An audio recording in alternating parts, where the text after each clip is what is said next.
नमस्कार दोस्तों, मैं चंद्रकांत देशमुख बायो इंस्टीट्यूट के ऑनलाइन वीडियो लेक्चर में आपका स्वागत है।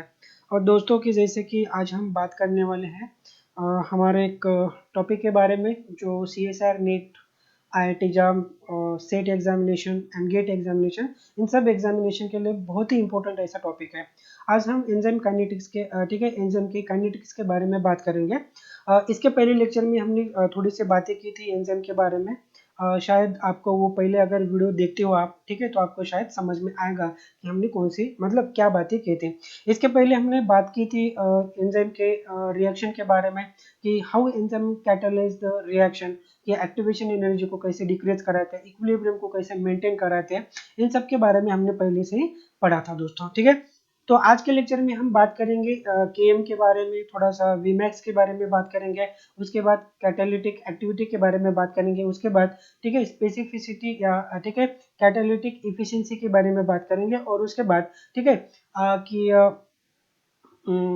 मल्टी सबस्ट्रेट रिएक्शंस कैसे होते हैं या बाय सबस्ट्रेट रिएक्शन कैसे, उनके बारे में बात करेंगे। एंड फाइनल टॉपिक होगा हमारा डिटेल में ठीक है एंजाइम इनिबिशन के बारे में, जिसमें हम रिवर्सिबल एंड इरिवर्सिबल दोनों तरह का इनिबिशन देखने वाले हैं। ठीक है, हो सकता है कि दोस्तों वीडियो थोड़ा सा लंबा हो जाए, टाइम ज़्यादा लग जाए इसको, पर ठीक है आपको मेहनत तो करनी पड़ेगी। ठीक है, बिना मेहनत के आपको कुछ नहीं मिलेगा। अगर बिना मेहनत का आपको CSR मिलेगा तो क्या आप उसे सहन कर पाओगे दोस्तों? बिल्कुल नहीं। ठीक है, तो मेरी बात मानिएगा, ठीक है, मेहनत कीजिएगा तो हो सकता है कि यहाँ पे सब चीजें ठीक है इनिशियली आपको थोड़ा सा मुश्किल लगे, पर बार बार आप वीडियो को देखना ठीक है देखना पड़ेगा, आपको पॉज करके लिखना पड़ेगा, समझ लेना पड़ेगा, तो बातें धीरे धीरे समझ में आने लगे। चलिए दोस्तों, इसी के साथ अब बात करना शुरू करते हैं एंजाइम काइनेटिक्स के बारे में। और एंजाइम काइनेटिक्स के बारे में पहला जो टॉपिक आज हम बात करेंगे that is about the KM के बारे में। किसके बारे में बात करेंगे दोस्तों? ठीक है, केएम के बारे में बात करेंगे। ठीक है, के एंजाइम में Km क्या चीज होती है, या that is known as a Michaelis Menten constant, that is known as a Michaelis Menten constant. ठीक है, इसे ही हम क्या कहते हैं दोस्तों? माइकेलिस मेंटन कांस्टेंट कहते हैं। ठीक है, सो Km is nothing but the substrate concentration होता है, सबस्ट्रेट कॉन्सेंट्रेशन को ये डिनोट करता है। Km क्या होता है दोस्तों? कि it is nothing but the substrate concentration, it denote the substrate concentration. ठीक है, सबस्ट्रेट कॉन्सेंट्रेशन को ये डिनोट कराता है। ठीक है, बट कौन सा substrate concentration? The substrate concentration eight which enzyme achieve it's half of the maximum velocity. मतलब क्या है? ठीक है, कि यहाँ पे आप मान सकते हो कि जिस कॉन्सेंट्रेशन के ऊपर, ठीक है, जिस जिस सबस्ट्रेट कॉन्सेंट्रेशन के ऊपर एंजाइम अपना हाफ ऑफ द वेलोसिटी को क्या करेगा, अचीव करेगा, दैट इज नोन एज, ठीक है, दैट इज नोन एज, हम क्या कहेंगे, हम इसे ठीक है केम वैल्यू कहेंगे।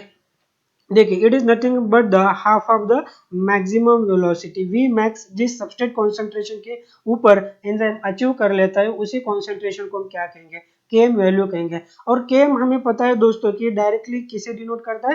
एफिनिटी को ये डिनोट करता है कि एंजाइम का एफिनिटी टुवर्ड इट्स सबस्ट्रेट। ठीक है, affinity of enzyme toward it's substrate. ठीक है, एंजाइम का एफिनिटी टुवर्ड सबस्ट्रेट क्या है? ये डिनोट कर रहा है। ठीक है, मतलब जितना केम का वैल्यू कम होता है उतनी ज्यादा एफिनिटी कम होती है। ठीक है, मतलब ज्यादा होते हैं। केम का वैल्यू जितना कम होता है, एफिनिटी क्या होती है दोस्तों? उतनी ज्यादा होती है, उतनी ज्यादा होते हैं। ठीक है, मतलब इन दोनों के बीच का जो रिलेशन है ना, तो वाइस वर्सा रिलेशन है एंजाइम एंड ठीक है सबस्ट्रेट के बीच वाला जो एफिनिटी का जो रिलेशन है, केम वैल्यू एंड एफिनिटी, ये बिल्कुल इनवर्स रिलेशन में आता है दोस्तों। ठीक है, मान लो कि ठीक है केम वैल्यू अगर बढ़ता है तो वहां पे एफिनिटी क्या होने लगते हैं? एंजाइम एंड सबस्ट्रेट के बीच में एफिनिटी डिक्रीज होने लगते हैं। ये बातें आपको समझनी है, आगे जाके हम इसके बारे में भी बात करेंगे। ठीक है, देखिए दोस्तों, हमारे पास एक फॉर्मूला है। अभी एक ठीक है बात आप पूछोगे कि सर के मतलब सबस्ट्रेट कॉन्सेंट्रेशन कैसे होना चाहिए? ठीक है, हाउ, देखिए सवाल क्या है, how came denote the substrate concentration, substrate का कॉन्सेंट्रेशन कैसे डिनोट करता है? तो उसके लिए हमें एक फॉर्मूले के बारे में बात करना पड़ेगा दोस्तों। तो फॉर्मूला हमारे पास ये है कि इनिशियल वेलोसिटी का अगर हम फॉर्मूला यहाँ पे लिखते हैं तो हमें पता है कि फॉर्मूला ठीक है V0 is equal to v max. Formula क्या है हमारे पास? V max into substrate concentration and divided by ठीक है के एम प्लस क्या होना चाहिए? सबस्ट्रेट। ठीक है, सो माइकलिस मेंटेन ने ठीक है जो फॉर्मूला दिया था, तो ये फॉर्मूला ये है कि velocity, initial velocity of the enzyme ठीक है क्या होगा वहां पे? V max into the molar concentration of substrate to the क्या होगा वहां पे Km प्लस सबस्ट्रेट कॉन्सेंट्रेशन। अगर ठीक है देखिए दोस्तों, अगर हम वी मैक्स को कैलकुलेट नहीं कर पाते, वी मैक्स को हम कैलकुलेट नहीं कर पाते, तो हम किसे कैलकुलेट करते हैं? हाफ वी मैक्स को तो कैलकुलेट कर ही सकते हैं ना। अगर हम वी मैक्स को कैलकुलेट नहीं कर सकते तो हम किसे कैलकुलेट कर सकते हैं?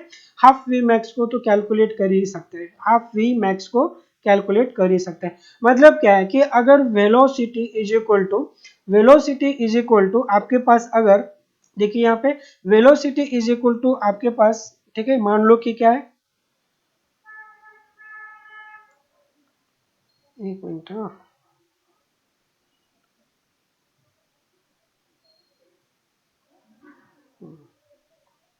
ओके, मान लो कि आपके पास वेलोसिटी इज इक्वल टू, ठीक है, वी मैक्स बाय 2 है, वी मैक्स बाय 2, इसका मतलब क्या हो रहा है दोस्तों? ठीक है, हम पूरा वेलोसिटी कैलकुलेट नहीं कर सकते, इसलिए हम half of the velocity calculate करा सकते हैं। सो ये फॉर्मूला जो आपके पास आ रहा था ना दोस्तों, ये फॉर्मूला, अब ये फॉर्मूला, ठीक है, देखिए क्या हो रहा है कि अगर v का वैल्यू, v0 का वैल्यू अगर हम v मैक्स बाय 2 रखते हैं, यहाँ पे v0 का वैल्यू v मैक्स बाय अगर 2 रखते हैं, तो उसके आगे वाला फॉर्मूला क्या था? v max into molar concentration of substrate divided by Km plus क्या था हमारे पास, ठीक है, सबस्ट्रेट कॉन्सेंट्रेशन, ठीक है, ये इसको देंगे हम इक्वेशन नंबर 1, ठीक है। देखिए अब इस इक्वेशन को थोड़ा सा रीअरेंज करते हैं और हमें कुछ बातें पता चलेगी यहाँ पे, ठीक है। अगर हम इस V मैक्स को यहाँ पे लेके आएंगे, ठीक है, सो V max divided by V max, और ये 2 क्या हो जाएगा, ऊपर चला जाएगा, 2 into molar concentration of substrate to the Km plus क्या होगा हमारे पास, मोलर कॉन्सेंट्रेशन ऑफ सबस्ट्रेट। अगर ये दो चीजें यहाँ से निकल जाती है और हम पता करते हैं कि फाइनली Km को इधर लेके आते हैं, तो Km इज इक्वल टू क्या होगा, 2s माइनस एस। सो 2s माइनस एस का मतलब क्या होगा कि Km is nothing but the, ठीक है, मोलर कॉन्सेंट्रेशन ऑफ सबस्ट्रेट। दोस्तों देखिए हमारे क्वेश्चन का जवाब आ गया यहाँ पे, ठीक है, कि हम कैसे मानेंगे कि यार कि Km ही नथिंग बट क्या हो सकता है, ठीक है, हमारे इक्वेशन या एंजाइम के काइनेटिक्स के हिसाब से क्या होता है कि Km कौन होता है, मोलर कॉन्सेंट्रेशन ऑफ सबस्ट्रेट होता है। देखिए हमने डेफिनेशन में बोल दिया था आपको कि Km is nothing but the molar concentration of substrate या substrate concentration, ठीक है, मान के चलिएगा कि ये क्या है, सबस्ट्रेट का कॉन्सेंट्रेशन है, ठीक है। जिस सबस्ट्रेट कॉन्सेंट्रेशन के ऊपर एंजाइम अपना हाफ ऑफ द Vmax क्या करेगा, अचीव कराएगा, half of the Vmax value क्या करेगा, एंजाइम अचीव कर लेगा, उसी वैल्यू को हम क्या कहेंगे, Km वैल्यू कहेंगे, ठीक है। आगे जाके हम ग्राफिकली भी आपको बता सकते हैं, देखिए अभी भी बात करते हैं कि हम ग्राफिकल नोटेशन में यहाँ पे बात करेंगे, ठीक है, कि ओके, देखिए दोस्तों मान लीजिएगा कि हमारे पास ऐसा कोई एक रेक्टेंगुलर हाइपरबोलिक ग्राफ है, और यहाँ पे मान लीजिएगा कि वेलोसिटी हमारे पास है 12, और 12 का आधा कितना होगा यहाँ पे 6, और यहाँ पे कितना होगा 0, और मान के चलिएगा कि एक्स एक्सिस के ऊपर क्या है हमारे पास, ठीक है, मोलर कॉन्सेंट्रेशन ऑफ सबस्ट्रेट है, मोलर कॉन्सेंट्रेशन ऑफ सबस्ट्रेट है। अब इसकी वैल्यू अगर लेते हैं, मान लीजिएगा 10 है, ये 20 है, ये 30 वैल्यू है, 40 मिलीमोल में अगर आप ले लेते हो, ठीक है, मोलर कॉन्सेंट्रेशन इन मिलीमोल में आप ले लग सकते हो, ठीक है।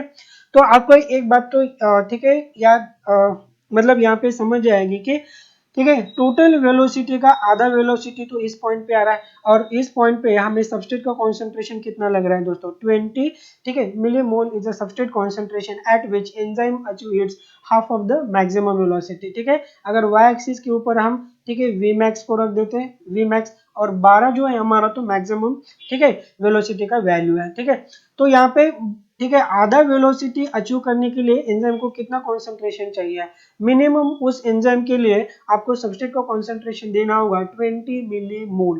कितना देना होगा concentration, 20 millimole. So 20 millimole is a concentration, ठीक है। देखिए दोस्तों यहाँ पे क्या हो रहा है कि is a concentration of substrate eight which, it is a concentration of substrate at which enzyme achieve its half of the maximum velocity, ठीक है, टोटल वेलोसिटी के आधी वेलोसिटी इस कॉन्सेंट्रेशन, इस सबस्ट्रेट कॉन्सेंट्रेशन के ऊपर एंजाइम क्या कर रहा है, अचीव कर रहा है, तो इसी वैल्यू को हम क्या कहेंगे, ठीक है, इसी वैल्यू को क्या कहेंगे दोस्तों हम, ठीक है, केम वैल्यू। सो केम हमने, ठीक है, वहां पे भी डिफाइन किया था, और यहाँ पे भी हम डिफाइन कर रहे हैं कि came is nothing but the substrate concentration, ठीक है, came is nothing but the substrate concentration.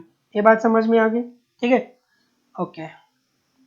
अगर आपको अधिक जानकारी चाहिए तो इसके पहले वीडियो भी आप देख सकते हो, वहां पे भी हमने ठीक है इन्हीं बातों को डिफाइन किया है। तो फाइनली हमने ये तो प्रूव कर दिया था कि ठीक है केएमई क्या होता है हमारे पास, केएमई क्या होता है, KM is nothing but the substrate concentration. इन बातों को प्रूव करने के बाद अब हम जाएंगे ठीक है कुछ बातें उनके बारे में बात करेंगे। मान लीजिएगा कि दोस्तों आपके पास ठीक है सबस्ट्रेट कॉन्सेंट्रेशन, मान लीजिएगा कि आपके पास सबस्ट्रेट का कॉन्सेंट्रेशन ठीक है बहुत कम है, किससे, केएम से भी ठीक है। जितना केएम पानी के लिए सबस्ट्रेट को कॉन्सेंट्रेशन चाहिए था उससे भी कम कॉन्सेंट्रेशन है। मतलब एंजाइम को अपना half of the maximum velocity attend करने के लिए कितना सबस्ट्रेट चाहिए था उससे भी अगर आप कम कॉन्सेंट्रेशन देते हो वहां पे, तो यहाँ पे क्या होगा कि रिएक्शन का जो वेलोसिटी होता है ना तो डायरेक्टली प्रोपोर्शनल होता है टू द सबस्ट्रेट कॉन्सेंट्रेशन। इस बात को भूलना नहीं, प्लीज इस बात को भूलना नहीं। देखिए मतलब क्या है इसका, ठीक है।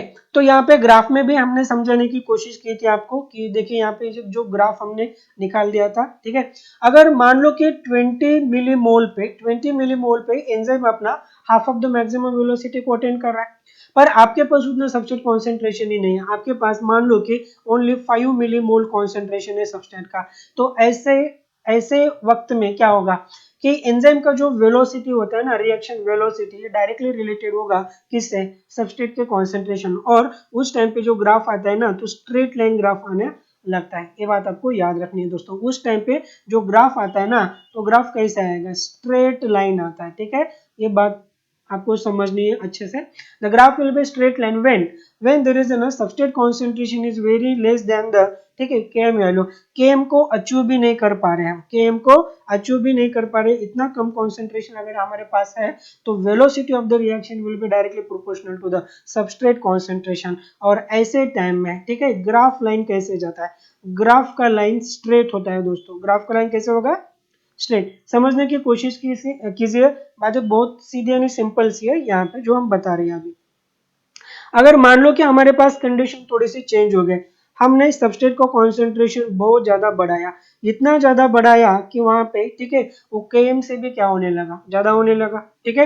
केएम से भी क्या मतलब, हमने केएम को तो पहले अचीव कर लिया, उससे भी ज्यादा अगर हम कॉन्सेंट्रेशन देने लगेंगे तो वहां पे क्या होना ठीक है। सो वेलोसिटी क्या होना चाहिए, वेलोसिटी इक्वल चलेगा वी मैक्स के बराबर। किससे के बराबर चलेगा दोस्तों, velocity will be equal to the V max, maximum velocity के मतलब ठीक है साथ चल रहा है एंजाइम। मतलब क्या है कि वहां पे कोई भी एंजाइम है उसका एक्टिव साइट खुला नहीं है, सभी के सभी साइड के ऊपर कौन बाइंड हो चुका है, सबस्ट्रेट। और वहां पे क्या चल रहा है, सबस्ट्रेट का कन्वर्जन प्रोडक्ट में होना शुरू है ठीक है, where the substrate is converting into the product ठीक है। उस टाइम पे सभी सबस्ट्रेट किस चीज में कन्वर्ट हो रहे हैं, फटाफट से वो प्रोडक्ट में कन्वर्ट हो रहे हैं ठीक है। वी मैक्स का मतलब क्या होता है, वी मैक्स का मतलब होता है कि हर एक एंजाइम और उसका हर एक साइट जो होता है ना एंजाइम का एक्टिव साइट वो ऑक्यूपाई हो चुका है ठीक है, किसके साथ, सबस्ट्रेट के साथ। तभी जाके हमें क्या मिलेगा, वी मैक्स। इसके पहले लेक्चर में हमने बोल दिया था कि वी मैक्स को अटेंड करना थोड़ा सा मुश्किल होता है क्योंकि एक भी एंजाइम या एंजाइम का साइट खुला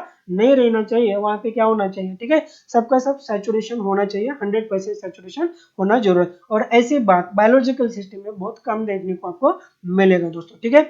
अब तीसरी कंडीशन हम यहाँ पे देखते हैं, तीसरी कंडीशन हमारे पास क्या हो सकती है। अगर मान लो कि सबस्ट्रेट का कॉन्सेंट्रेशन हमने उतना ही ले लिया जितना हमें किस चीज के लिए है, half of the velocity gain करने के लिए चाहिए था, टोटल वेलोसिटी से आधा वेलोसिटी गेन करने के लिए जितना सबस्ट्रेट कॉन्सेंट्रेशन चाहिए था उतना ही हमने अगर ले लिया यहाँ पे तो क्या होगा ठीक है। So velocity of the reaction, enzymatic reaction ठीक है विल इक्वल टू, मतलब हमें पता चलता है कि will be half of the maximum velocity. क्या होगा यहाँ पे, velocity of the enzymatic reaction will be the half of the maximum velocity। जितना km पाने के लिए हमें सबस्ट्रेट कॉन्सेंट्रेशन चाहिए अगर उतना ही हमने ले लिया तो वहां पे क्या होना चाहिए, वहां पे ठीक है वेलोसिटी का आधा ही वेलोसिटी हमें मिलेगा। जैसे कि दोस्तों इस एग्जांपल में हमने बात किया था 20 मिलीमोल कॉन्सेंट्रेशन अगर हम ले लेते हैं ठीक है, इस एंजाइम के लिए 20 मिलीमोल कॉन्सेंट्रेशन अगर लेते हैं तो वहां पे क्या हो रहा था ठीक है, enzyme will attain it's half of the maximum velocity. इस स्पीड से एंजाइम काम कर रहा है। तो यहाँ पे क्या हो रहा है, पूरा तो वेलोसिटी नहीं मिलेगा, यहाँ पे क्या होता है Vmax/2 होता है। तो मतलब क्या है कि वेलोसिटी किसके हिसाब से चल रही है, Vmax/2 के हिसाब से चल रहा है। यही चीजें एग्जाम में पूछी जाती है दोस्तों। ये जो 3 टर्म हमने यहाँ पे बता दिए ना, इन बातों को प्लीज ठीक है अच्छे तरह से याद रखो। फिर से एक बार बता दें आपके लिए, ठीक है। अगर मान लो कि हमारे पास सबस्ट्रेट का कॉन्सेंट्रेशन रिएक्शन में बहुत कम है, इतना कम है कि हम केम को अचीव भी नहीं कर पाते, तो उस टाइम क्या होगा, उस टाइम क्या होगा कि रिएक्शन का वेलोसिटी ठीक है डायरेक्टली प्रोपोर्शनल होगा टू द सबस्ट्रेट कॉन्सेंट्रेशन। और इस टाइम में ग्राफ लाइन कैसे जाएगा, ठीक है स्ट्रेट। जैसे जैसे आप सबस्ट्रेट बढ़ाते जा रहे हो, एंजाइम अपना प्रोडक्ट का अमाउंट भी क्या कर रहा है, उसी ठीक है अमाउंट में बढ़ा रहा है। ये बात आपको याद रखनी है। दूसरी बात, ठीक है मान लो कि सबस्ट्रेट का कॉन्सेंट्रेशन बहुत ज्यादा हो गया यहाँ पे, ठीक है एंजाइम के कॉन्सेंट्रेशन भी से भी बहुत ज्यादा, ठीक है किसका कॉन्सेंट्रेशन बढ़ा है यहाँ पे, सबस्ट्रेट का कॉन्सेंट्रेशन बढ़ा है, ठीक है। कब जाके हमने केम को अचीव भी कर लिया है, तो ऐसे टाइम में वेलोसिटी क्या होता है, ठीक है आपने मैक्सिमम स्पीड से काम करता है enzyme. So velocity of the enzyme will be the, ठीक है V0 is equal to Vmax आता है, ये बात ठीक है।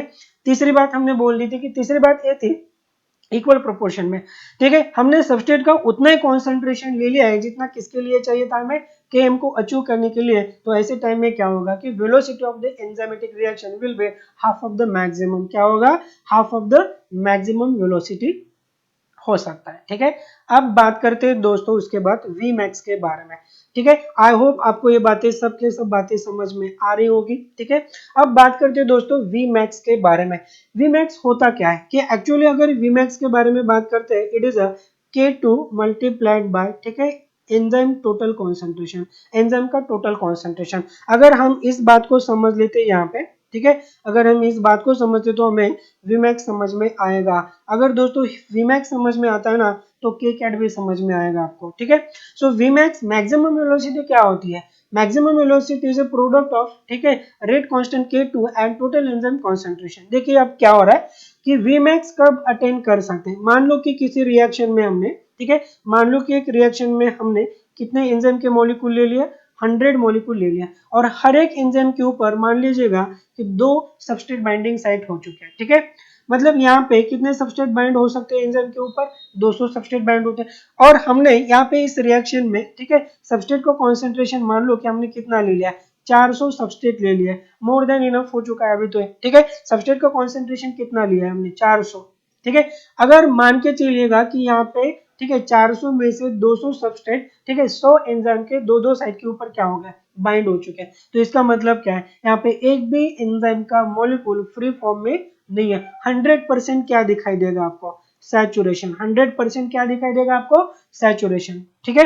तो एक ही ऐसी कंडीशन है जिस टाइम पे velocity of the reaction of, ठीक है एंजाइमेटिक रिएक्शन क्या हो सकता है, मैक्सिमम के बराबर चलेगा। किसके बराबर चलेगा, मैक्सिमम के बराबर। मतलब जितना भी कॉन्सेंट्रेशन ऑफ एंजाइम था उतना का उतना क्या हो चुका है, सबस्ट्रेट के साथ सैचुरेट हो चुका है। जितना भी टोटल एंजाइम का कॉन्सेंट्रेशन था हमारे पास, उतना का उतना एंजाइम 100% एंजाइम किसके साथ सैचुरेट हो चुका है, सबस्ट्रेट के साथ। तो इसका मतलब यहाँ पे हमने क्या लिया, टोटल कॉन्सेंट्रेशन ऑफ एंजाइम लिया। ये बात तो आपको समझ में आ गई।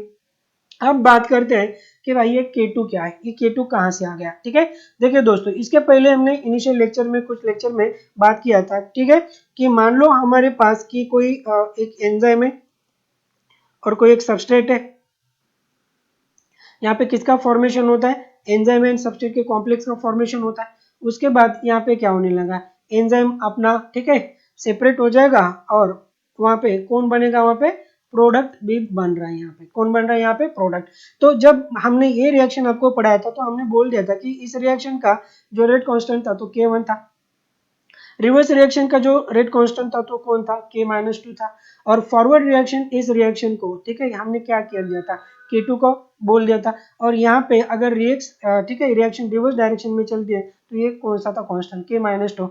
देखिए वेलोस, ठीक है मैक्सिमम वेलोसिटी के फॉर्मूले में, ठीक है हमने किसको चुना है, यहाँ पे K2 को चुना है। मतलब क्या है कि K2 क्या डिनोट कर रहा है, K2 डिनोट कर रहा है हमारे पास कितने सबस्ट्रेट एंड एंजाइम के कॉम्प्लेक्स बने हैं, उनमें से कितने, ठीक है सबस्ट्रेट प्रोडक्ट में कन्वर्ट हो रहे हैं, इसको हमने डिनोट क्या है, सो K2 क्या डिनोट कर रहा है कि rate of formation of product को डिनोट कर रहा है, ठीक है। Rate of formation of product मतलब जितने भी सबस्ट्रेट एंजाइम के साथ बाइंड थे एंजाइम कॉम्प्लेक्स में, उनका क्या हो रहा है वहां पे प्रोडक्ट में कन्वर्जन हो रहा है, इस बात को डिनोट कर रहा है। ताकि मतलब जितना प्रोडक्ट बन रहा है हमारे पास उसके हिसाब से तो हम मानेंगे ना, तो एंजाइम का वेलोसिटी ज्यादा है। एंजाइम वेलोसिटी एक्चुअली क्या डिनोट करता है, ठीक है। एंजाइम अपने समय में, ठीक है, एक निर्धारित समय में कितने सबस्ट्रेट को प्रोडक्ट में कन्वर्ट करता है, ये उसका वेलोसिटी होता है। एंजाइम खुद तो भागता नहीं है ना, वेलोसिटी, ठीक है, जो फिजिक्स के मायने में हम समझते हैं, ठीक है। यहाँ पे एंजाइम का वेलोसिटी क्या होता है कि हाउ मच सबस्ट्रेट ऑफ, ठीक है, how much substrate will convert into the product, इस रेट को और पर यूनिट टाइम के हिसाब से, पर सेकंड मानो या पर मिनट मानो, उसके हिसाब से प्रोडक्ट का फॉर्मेशन का जो रेट होता है ना, वही होता है, ठीक है, एंजाइम का वेलोसिटी। सो एंजाइम का मैक्सिमम वेलोसिटी अगर हमें निकालना है तो हमें कौन सा कांस्टेंट चाहिए यहाँ पे, ठीक है, K2 चाहिए, और इसके साथ उसका मल्टीप्लिकेशन किसके साथ हो, टोटल एंजाइम कॉन्सेंट्रेशन। तो यही बात कर रहे थे दोस्तों हम Vmax के बारे में, ठीक है। बहुत सारे बच्चों को यहाँ पे दिक्कत होती है, बट आई थिंक कि आपको कोई दिक्कत नहीं आएगा, कि ये बात बहुत आसानी से आप समझ गए हो, ठीक है। अब आप पूछोगे कि दोस्तों कि सर यहाँ पे Vmax इज इक्वल टू, ठीक है, K1 या K-1 या K-2 को आप क्यों नहीं ले रहे हो, आप K2 को ही क्यों चुना यहाँ पे, ऐसा भी सवाल हो सकता है। देखिए दोस्तों, K1 रेट कांस्टेंट किससे डिनोट कर रहा है, एंजाइम एंड सबस्ट्रेट के कॉम्प्लेक्स के फॉर्मेशन को डिनोट कर रहा है, ठीक है। एंजाइम एंड सबस्ट्रेट को कॉम्प्लेक्स का फॉर्मेशन होना ये फाइनल तो नहीं है ना, यहाँ से रिएक्शन रिवर्स डायरेक्शन में भी जा सकती है, दोनों डिसोसिएट भी हो सकते हैं। अगर K1, ठीक है, only enzyme and substrate complex को ही डिनोट कर रहा है, तो ये तो नहीं ले सकते मैक्सिमम वेलोसिटी में। वेलोसिटी अब मैक्सिमम कब मानेंगे, जब हमारे पास कौन आएगा, रियल में प्रोडक्ट आएगा, तभी हम मानेंगे कि एंजाइम इस वेलोसिटी से काम कर रहा है। यहाँ पे तो प्रोडक्ट आ भी सकता है और नहीं भी आ सकता है, इसलिए हम इसको कंसिडर नहीं कर सकते। जब हम फॉरवर्ड रिएक्शन को कंसिडर नहीं कर सकते तो रिवर्स रिएक्शन की कोई बात ही नहीं होनी चाहिए यहाँ पे, ठीक है। अब बात होगी K-2। K-2 में क्या होता है कि मान लो कि अगर हमारे पास बहुत ज्यादा कॉन्सेंट्रेशन में कौन, ठीक है, प्रोडक्ट एक्यूमुलेट होता है, तब जाके ये बात हो सकती है कि एंजाइम इस प्रोडक्ट को फिर से किस चीज में कन्वर्ट करे, फिर से हमें रिवर्स डायरेक्शन में, पर ऐसा बहुत कम टाइम होता है दोस्तों, ये बात आपको समझनी होगी। तो ये तो फैक्टर एक्चुअली निग्लिजिबल है, तो यहाँ पे बचा कौन, K2 ही बचा था। सो Vmax में हम किसको कंसीडर करेंगे, K2 इंटू एंजाइम का टोटल कॉन्सेंट्रेशन, ठीक है। फिर से बता रहे हैं दोस्तों, Vmax एंड Km बहुत इंपॉर्टेंट कॉन्सेप्ट है, छोटे छोटे दो कॉन्सेप्ट है, अगर समझ गए तो बहुत अच्छा लगेगा आपको, ठीक है, ना समझ गए तो थोड़ी परेशानी होगी, फिर से वीडियो को, ठीक है, रिवाइंड करके देख लीजिएगा दोस्तों। आशा करता हूँ कि पहली बार में आपको समझ में आ जाए। ओके, अब बात करते हैं हम, ठीक है, यहाँ पे देखिए दोस्तों, हमने फॉर्मूला तो बता दिया था आपको कि Vmax is equal to K2, ठीक है, इनटू एंजाइम का टोटल कॉन्सेंट्रेशन। ओके, यहाँ पे K2 का मतलब K कैट भी हो सकता है, K2 is nothing but the K cat भी आप ले सकते हो, ठीक है। अगर हम यहाँ से K2 को बाहर निकालेंगे, यहाँ से हम, ठीक है, K2 को अगर बाहर निकालते तो हमारे पास बचता क्या है, Vmax डिवाइडेड बाय, ठीक है, एंजाइम का टोटल कॉन्सेंट्रेशन, एंजाइम का टोटल कॉन्सेंट्रेशन। क्या ये समझ में आ रहा है आपको, बहुत हार्ड है क्या, बिल्कुल नहीं यार, ठीक है। देखिए यहाँ पे हमने तो ये फॉर्मूला आपको बता दिया था पहले, अब यहाँ से हम किसको निकाल रहे हैं, के कैट को निकालना चाहेंगे, कैटालिटिक, ठीक है, रेट को निकालेंगे यहाँ पे, या टर्न ओवर नंबर को, ठीक है। सो पहले तो हमें K2 को फाइंड आउट करना है। K2 का मतलब क्या हो रहा है कि Vmax बाय ET, फॉर्मूले को थोड़ा सा रीअरेंज कर दिया, हमें मिल गया, ठीक है। अगर मान लो दोस्तों कि अगर हमारे पास K2 इज इक्वल टू के कैट है, तो के कैट इज इक्वल टू क्या होगा, K cat is equal to, ये चीज हो सकती है ना, ठीक है। So K cat is equal to क्या होना चाहिए, Vmax बाय ET, ठीक है। आप सही जा रहे हो, आपको चीजें समझ में आ रही है अच्छी तरह से। जब चीजें समझ में आती है ना, तो उसे पकड़ के रखना चाहिए दोस्तों। देखिए बहुत ही सिंपल सी बात है, पहले तो आपको Vmax जानना होगा। Vmax is equal to K2 into total enzyme concentration, इसका एक्सप्लेनेशन भी हमने दिया है आपको। उसके बाद, ठीक है, अगर K2 इज इक्वल टू के कैट है, तो के कैट इज इक्वल टू क्या होगा, Vmax बाई ET होगा, क्योंकि K2 इज इक्वल टू क्या होगा, ठीक है, ये हमें पता है कि ये क्या हो जाएगी भाई साहब, इधर चले जाएंगे, सॉरी, ये भाई साहब क्या हो गए, इधर से इधर चले जाएंगे। So Vmax by ET is equal to K2 आ रहा है, इतनी बात समझ में आ गई। ओके, इसको कंफ्यूज ना करते हुए आगे की ओर बढ़ते हैं, ठीक है। So K cat is nothing but the turn over number, ये क्या हो सकता है दोस्तों, turn over number. Turnover number आप सबको पता है कि ठीक है, इन पर्टिकुलर टाइम, एक गिवन टाइम में एंजाइम अपने सबस्ट्रेट को किस रेट से प्रोडक्ट में कन्वर्ट करता है, that is about its turnover number, that is about its turnover number. ठीक है, rate of formation of product, rate of formation of product, इसको भी आप कंसिडर कर सकते हो, rate of formation of product that is known as, ठीक है, टर्नओवर नंबर। क्या हो सकता है ये, टर्नओवर नंबर।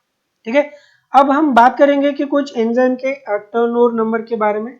हमारे पास कुछ एंजाइम है और उसके टर्नओवर नंबर भी हम पता करते हैं। ठीक है, सो टर्नओवर नंबर से हमें पता चलता है कि how enzyme will be fastest. ठीक है, एंजाइम कितना फास्ट काम करता है उसके हिसाब से।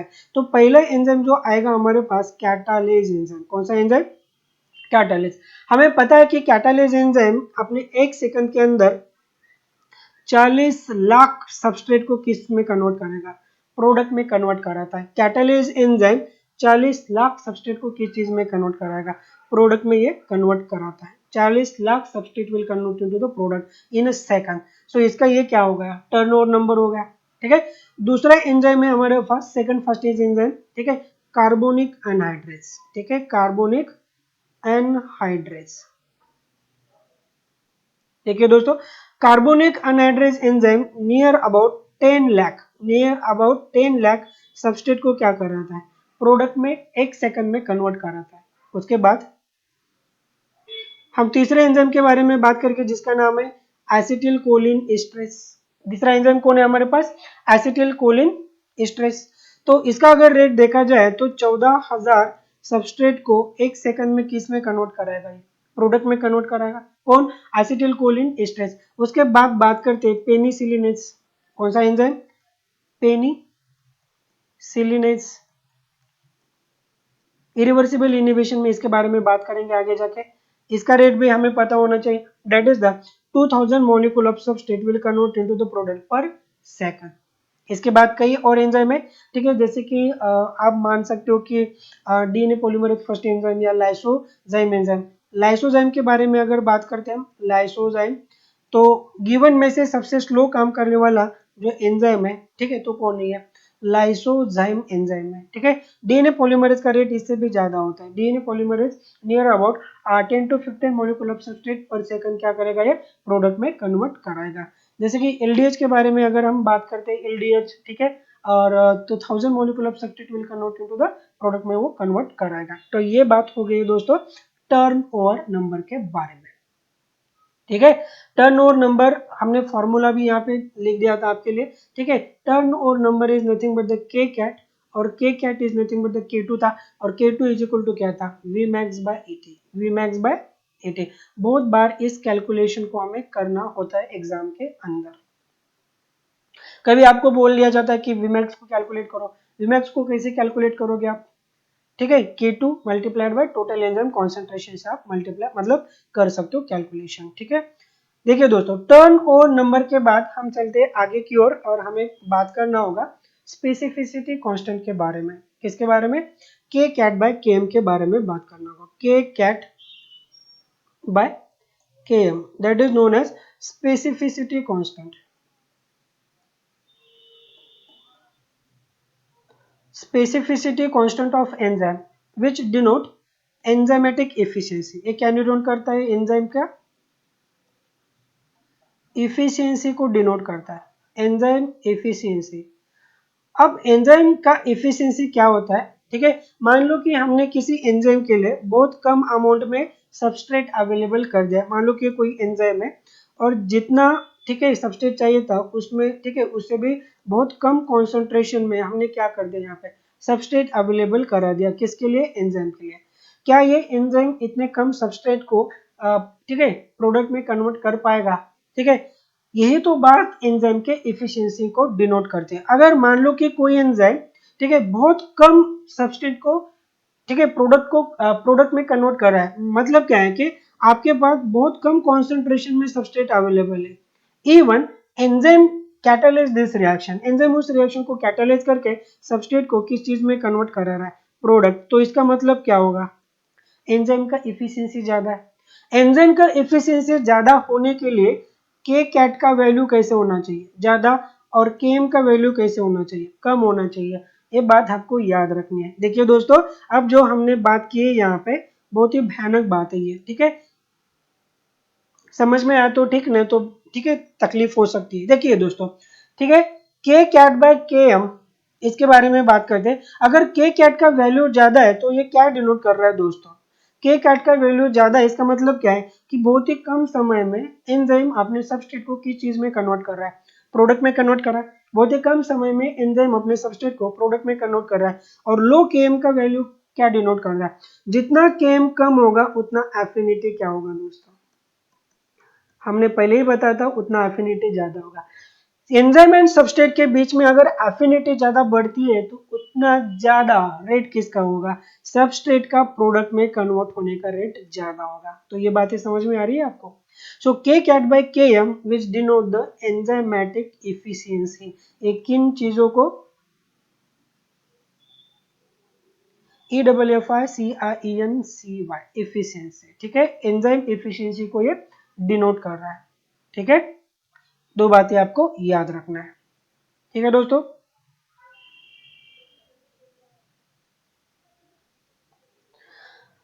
अगर मान लो कि फॉर एग्जांपल आपको दो एंजाइम दिए हुए हैं यहाँ पे, enzyme A and enzyme B, आपको पहले एंजाइम का के कैट वैल्यू दिया है, मान लो कि के कैट वैल्यू 10⁵, ठीक है, मोल पर सेकंड, ऐसा मान के चलते के कैट का वैल्यू।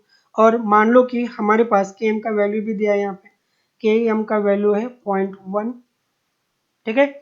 ये हो गया ए एंजाइम के लिए। अगर बी एंजाइम के लिए ये वैल्यू हम थोड़ा सा चेंज करेंगे, मान लो के कैट का वैल्यू यहाँ पे, ठीक है, 10⁴ है, बट के एम का वैल्यू अगर, ठीक है, के एम का वैल्यू कितना होगा, हम मानते कि यहाँ पे कि 0.0001 है। तो आप बता सकते हो किस एंजाइम का कैटालिटिक इफिशियंसी ज्यादा होगा। आप कमेंट बॉक्स में इसके बारे में कमेंट कीजिए ताकि मुझे भी पता चले कि आपको मतलब टॉपिक आपने यहाँ तक देखा भी है, ठीक है। आपको अगर, ठीक है, इसका जवाब आता है तो प्लीज दोस्तों आप इसको कमेंट बॉक्स में लिखिए, ठीक है। कमेंट, अगले लेक्चर में मैं इसका ठीक है सॉल्यूशन दे दूंगा आपको, चिंता ना कीजिए आप। अगर पहली बार आप हमारा चैनल देख रहे हो ना दोस्तों, तो चैनल को प्लीज सब्सक्राइब कीजिए या कर दीजिए, एक बार, बार बार बोलने की जरूरत ना पड़े, ठीक है। ओके, तो इस क्वेश्चन का प्लीज जवाब कमेंट बॉक्स में लिखिए आप, ताकि मुझे भी पता चले कि आप देख रहे हो वीडियो को, ठीक है। इसके बाद हम बात करते हैं स्पेसिफिसिटी कांस्टेंट, तो हो गया के कैट बाय के एम, ठीक है, पर मोल पर सेकंड उसका यूनिट ले सकते हो आप, ठीक है। Specificity constant, specificity constant unit क्या ले सकते हो दोस्तों उसका, ठीक है, पर मोल पर सेकंड, या कैटालिटिक इफिशियंसी का आप ले सकते हो यूनिट पर मोल पर सेकंड के हिसाब से, ठीक है।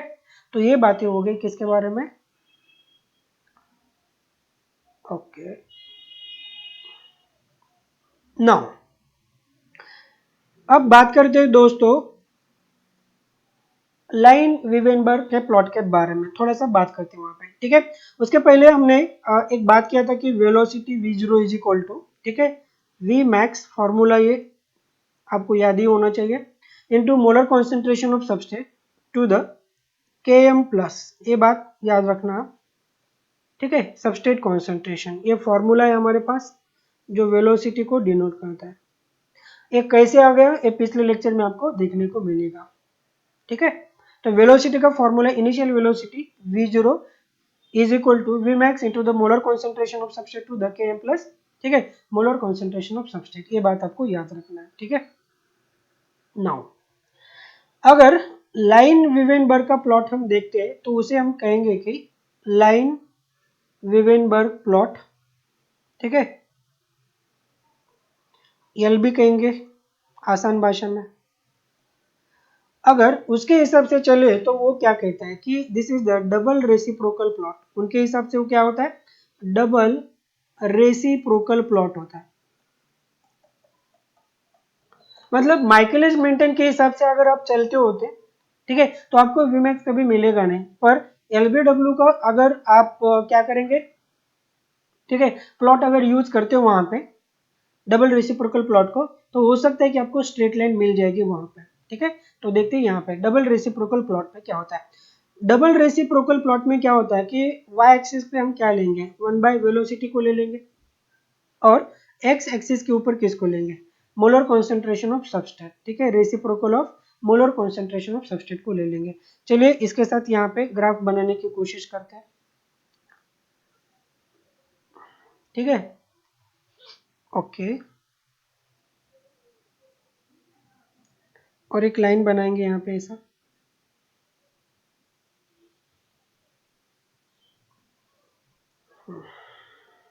तो दोस्तों ठीक है, y एक्सिस के ऊपर क्या आएगा, 1/वेलोसिटी आएगा, x एक्सिस के ऊपर क्या आएगा, ठीक है, सबस्ट्रेट का कॉन्सेंट्रेशन आएगा, और यहाँ पे क्या होगा, km होगा, यहाँ पे क्या होगा, km,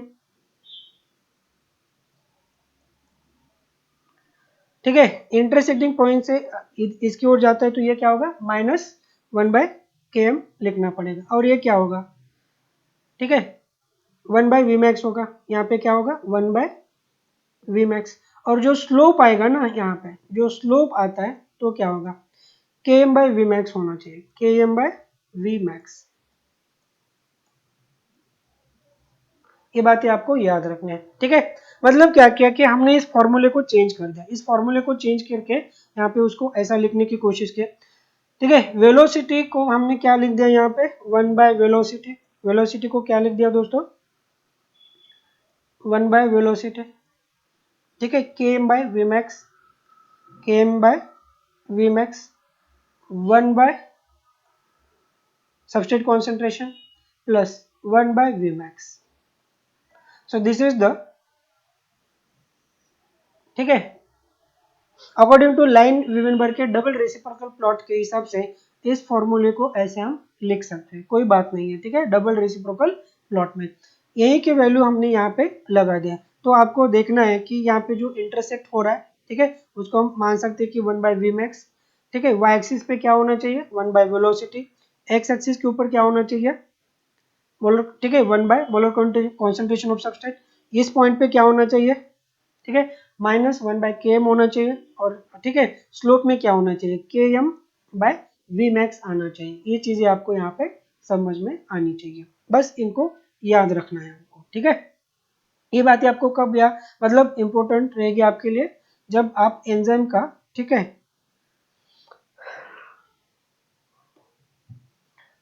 इनिबिशन के बारे में पढ़ोगे। तो दोस्तों अब आएंगे अगले टॉपिक के बारे में, और बात करते हैं कि multi substrate and bye substrate reaction कैसी होती है, multi substrate and bye substrate reaction कैसी होती है, ठीक है। बात करते हैं मल्टी सबस्ट्रेट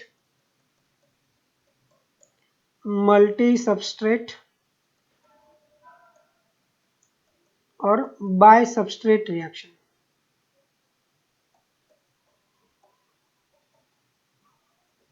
मल्टी सबस्ट्रेट और बाय सबस्ट्रेट रिएक्शन के बारे में, ठीक है।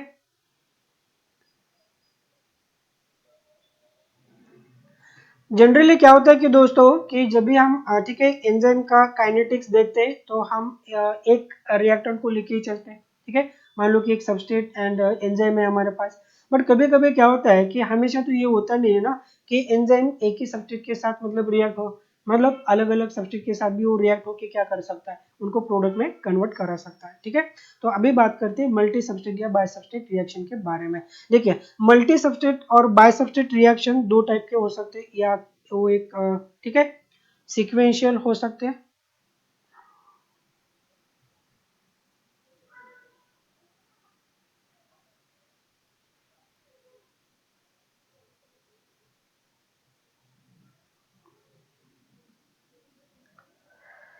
ओके, सीक्वेंशियल रिएक्शन, या ठीक है डिस्प्लेसमेंट रिएक्शन, जिसमें हम बात करेंगे डबल डिस्प्लेसमेंट के बारे में, डबल डिस्प्लेसमेंट के बारे में। डबल सीक्वेंशियल रिएक्शन फिर से दो टाइप की हो सकती है, sequential reactions are of two different type, sequential reaction भी दो डिफरेंट टाइप के हो सकते हैं, रैंडम सीक्वेंशियल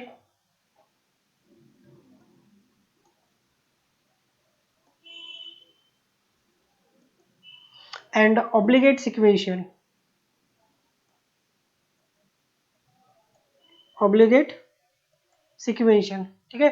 देखिए अब मतलब आपको समझ में आएंगे सिक्वेंशियल में क्या होता है या डिस्प्लेसमेंट में क्या होता है, इनके बारे में पहले बात करेंगे। सिक्वेंशियल में मानेंगे कि मान लो कि आपके पास कोई एक एंजाइम है,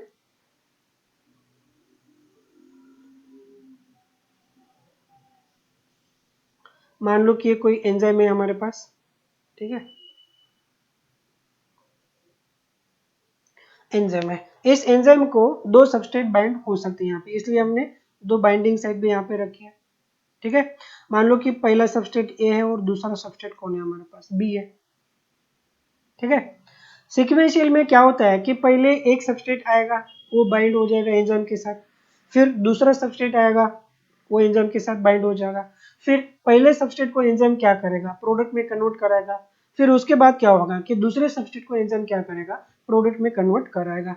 तो देखिए यहाँ पे हम बात करते हैं, मान लो कि एंजाइम है, एंजाइम के साथ कौन बाइंड हो रहा है यहाँ पे, सबस्ट्रेट ए, तो यहाँ क्या होगा, एंजाइम एंड सबस्ट्रेट ए का कॉम्प्लेक्स बनेगा। उसके बाद वहाँ पे कौन आएगा, दूसरा सबस्ट्रेट आएगा, और क्या होगा, एंजाइम ए एंड बी इनका कॉम्प्लेक्स बनेगा। उसके बाद क्या हो सकता है कि यहाँ पे प्रोडक्ट फॉर्मेशन का चांस हो सकता है, ठीक है। यहाँ पे क्या हो रहा है कि एंजाइम ने किसको फॉर्म किया, प्रोडक्ट पी यानी क्यू को फॉर्म किया, ठीक है। ए से आएगा पी और बी से आएगा क्यू प्रोडक्ट, ठीक है।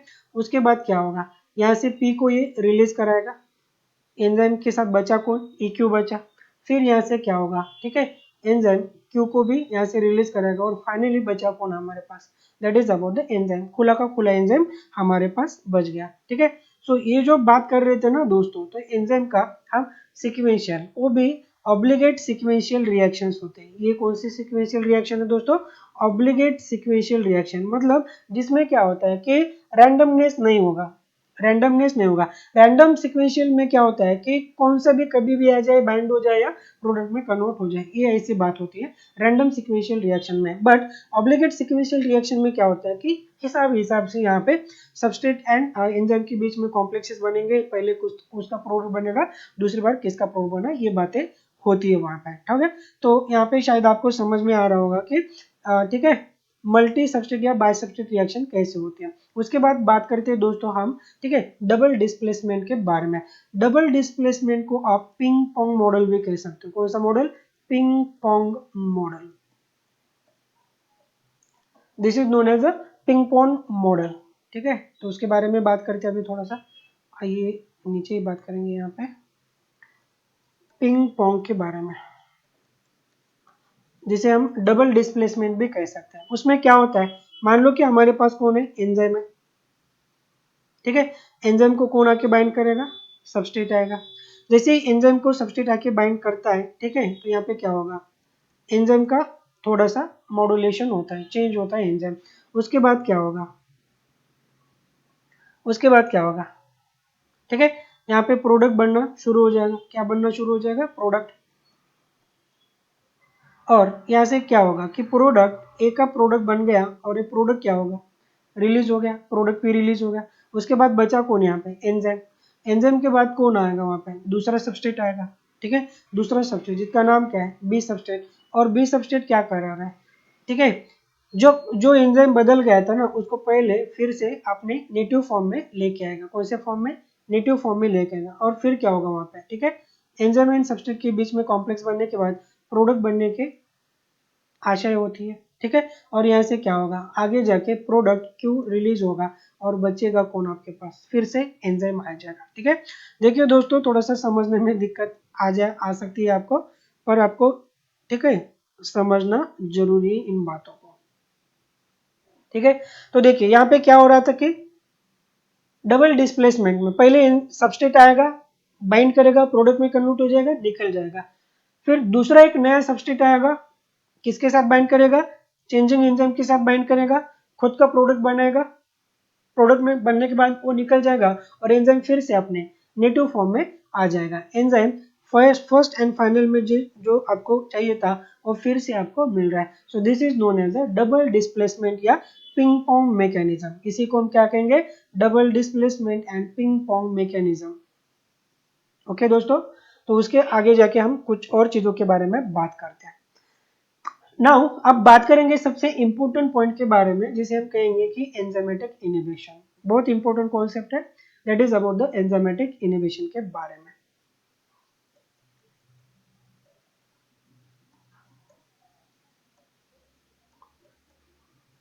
Enzyme inhibition. एंजाइम इनहिबिशन में हम क्या देखते हैं कि दोस्तों की एंजाइम का एक्टिविटी थोड़ा सा चेंज हो जाएगा। अदर उसके केम के ऊपर इफेक्ट हो सकता है या उसके मैक्सिमम वेलोसिटी के ऊपर भी यहाँ पे इफेक्ट हो सकता है। उन्हीं के बारे में बात करते हैं, ठीक है। सो एंजाइम के इनहिबिशन दो टाइप के हो सकते हैं। एंजाइम का इनहिबिशन दो टाइप का हो सकता है। एक मान लो कि enzyme inhibition that is about the irreversible inhibition, और दूसरा जो होता है inhibition that is about the enzyme का रिवर्सिबल इनहिबिशन। दो टाइप के एंजाइम इनहिबिशन है हमारे पास, एक एंजाइम रिवर्सिबल इनहिबिशन और दूसरा एंजाइम का इरिवर्सिबल इनहिबिशन, ठीक है। अब पहले बात करेंगे इरिवर्सिबल इनहिबिशन क्या हो सकता है। इरिवर्सिबल इनहिबिशन, और यहाँ पे बात करेंगे रिवर्सिबल इनहिबिशन, रिवर्सिबल इनहिबिशन के बारे में, ठीक है। देखिए, मान लो कि आपके पास कोई एक एंजाइम है और इस एंजाइम को, ठीक है, कोई एक इनिबिटर आके बाइंड कर रहा है। मान लो कि कोई इनिबिटर आके उस एंजाइम को क्या कर रहा है, ठीक है, बाइंड कर रहा है। और एंजाइम एंड इनिबिटर के बीच में समझ लो कि किस तरह की बाइंडिंग हो रही है, कोवैलेंट या नॉन कोवैलेंट। Non covalent. अगर कोई इनिबिटर मॉलिक्यूल एंजाइम को कोवैलेंटली या टाइटली बॉन्ड करता है, कोवैलेंटली या टाइटली बाउंड करता है, तो एंजाइम क्या हो सकता है कि हमेशा के लिए इनएक्टिव हो जाएगा, परमानेंट इनएक्टिवेशन में चला जाएगा। एंजाइम परमानेंटली इनएक्टिवेशन में चला जाएगा, दैट इज अबाउट द, ठीक है, इरिवर्सिबल एंजाइम इनहिबिशन। आप कितना भी सबस्ट्रेट का कॉन्सेंट्रेशन बढ़ा लो, रिवर्सिबल मतलब यहाँ पे एंजाइम फिर से अपने ओरिजिनल पोजीशन में या ओरिजिनल एक्टिविटी में नहीं आ सकता है। ये बात आपको यहाँ पे अच्छी तरह से याद रखनी है, ठीक है। कौन सा बता दिया हमने, ठीक है। उसका एग्जाम्पल अगर देखते हैं हम दोस्तों रिवर्सिबल इरिवर्सिबल इनहिबिशन के बारे में, तो मान लो कि हमारे पास ट्रांसपेप्टाइडेज एंजाइम है बैक्टीरियल सेल में, ठीक है, कि सेल वॉल फॉर्मेशन के लिए, सेल वॉल फॉर्मेशन के लिए कौन होता है, एक एंजाइम जिसका नाम है cell wall forming enzyme, that is known as transpeptidase. जिसका नाम क्या है, ट्रांसपेप्टाइडेज। अगर इस ट्रांसपेप्टाइडेज एंजाइम को मान लो कि पेनिसिलिन एंटीबायोटिक अगर बाइंड होता है, पेनिसिलिन एंटीबायोटिक अगर बाइंड होता है, तो एंजाइम, ठीक है, ट्रांसपेप्टाइडेज हमेशा के लिए क्या होगा, इनएक्टिवेशन में चला जाएगा। So that is the example of irreversible inhibition. मतलब क्या है कि यहाँ पे जो एंजाइम था हमारे पास, एंजाइम के एक्टिव साइट में मान लो कि एक अमीनो एसिड है सिरिन, ठीक है। सो पेनिसिलिन किसको टारगेट कर रहा है, अमीनो एसिड सिरिन को टारगेट कर रहा है। पेनिसिलिन किसको टारगेट कर रहा है, अमीनो एसिड सिरिन को टारगेट कर रहा है। तो यहाँ पे क्या होगा,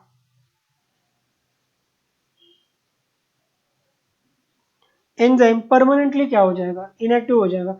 जो ग्रीन कलर से हमने डिनोट कर दिया है, मान लो कि ये पेनिसिलिन है एंटीबायोटिक, और ये एंजाइम है। एंजाइम का नाम क्या है हमारे पास, ट्रांसपेप्टाइडेज। कौन है ये, ट्रांसपेप्टाइड। तो हमेशा के लिए क्या होगा, ये इनएक्टिवेशन में चला जाएगा, परमानेंटली इनएक्टिवेट हो जाएगा, परमानेंटली इन एक्टिवेशन में ये जाएगा। सेकेंड एग्जाम्पल के बारे में बात करते हैं दोस्तों। मान लो कि हमारे पास एक कोई इनिबिटर है जिसका नाम है मिथोट्रेक्सेट। मिथोट्रेक्सेट के बारे में बात करें या एस्पिरिन के बारे में, एस्पिरिन के बारे में बात करते हैं। मिथोट्रेक्सेट तो कॉम्पिटिटिव इनिबिटर आएगा, ठीक है। एस्पिरिन कोई एक ड्रग है हमारे पास, एस्पिरिन। शायद हमने लिपिड जब पढ़ाया था आपको, ठीक है, इकोसाइनोड के बारे में, तब एस्पिरिन के बारे में भी हमने डिस्कशन किया था दोस्तों, ठीक है। मान लो कि एस्पिरिन या मिथिल सैलिसिलेट जिसे हम कहेंगे मिथाइल सैलिसिलेट, ठीक है, और एसिटाइल सैलिसिलेट भी कह सकते हो। इसका जो टारगेट एंजाइम होता है तो उसका नाम क्या होता है, कॉक्स 1 एंजाइम, या मान लो कि कॉक्स 2 एंजाइम होगा। साइक्लो ऑक्सीजनेज, कॉक्स का मतलब क्या होगा, साइक्लो ऑक्सीजिनेज एंजाइम। मतलब क्या है कि एस्पिरिन जाके किसको ब्लॉक करेगा, साइक्लो ऑक्सीजनेज के एक्टिव साइट के ऊपर जाके ब्लॉक करके उसको परमानेंटली क्या करेगा, उसको इनिबिट कराएगा। तो that is about the irreversible inhibition, that is about the irreversible inhibition of enzyme. Irreversible क्या होगा, एंजाइम का इनिबिशन हो जाएगा, ठीक है। हमने साइक्लो ऑक्सीजनेज एंड एस्पिरिन का मैकेनिज्म कहाँ पे पढ़ा था, पेन रिलीफ पाथ में, पेन रिलीफ पाथवे में, ठीक है। कि वहां पे क्या होता है कि cyclo oxygenase enzyme arachidonic acid को किस चीज में कन्वर्ट करता है, हाँ, प्रोस्टाग्लैंडिन में, एक लोकल न्यूरोट्रांसमीटर को बनाता है। तो लोकल न्यूरोट्रांसमीटर क्या करेगा, ब्रेन में जाके पेन के सिग्नल जनरेट कराएगा, पेन सिग्नलिंग में काम करना। अगर पेन सिग्नलिंग को आपको बंद करना है तो आप किसका ट्रीटमेंट देते हो वहां पे, ठीक है, एस्पिरिन या आइबुप्रोफेन का ट्रीटमेंट देते हो, ठीक है। दूसरा भी एक ड्रग है आपके पास, दैट इज नोन एज, ठीक है, आइबुप्रोफेन, NSAID जिसे हम कहेंगे, non steroidal anti inflammatory drugs, ठीक है, आइबुप्रोफेन,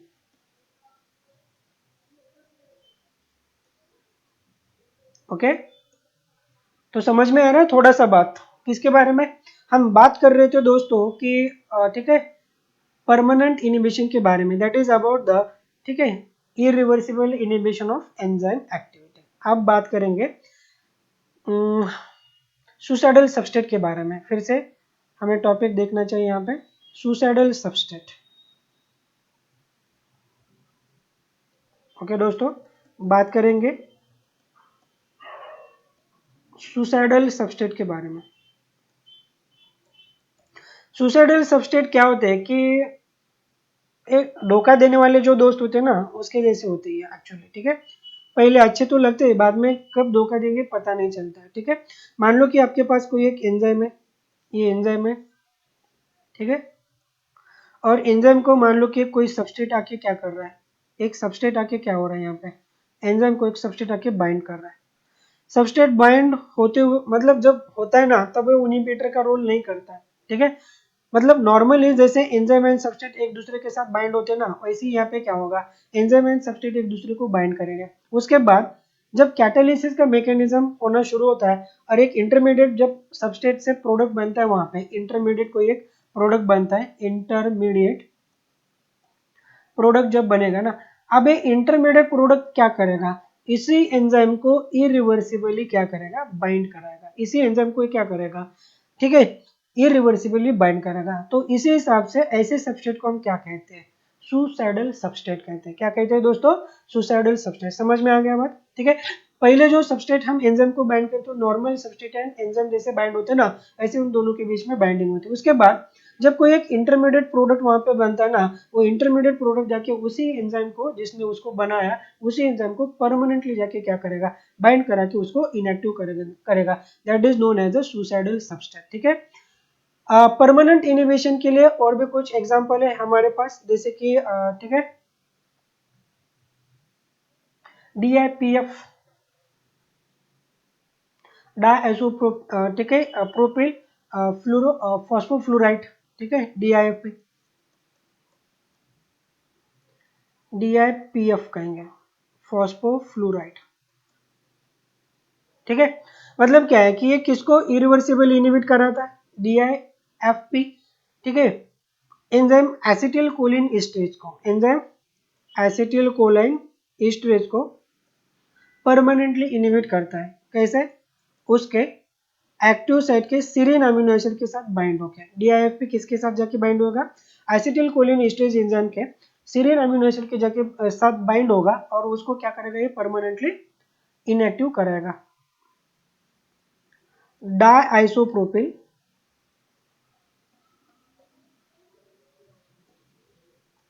फॉस्फोफ्लोराइड।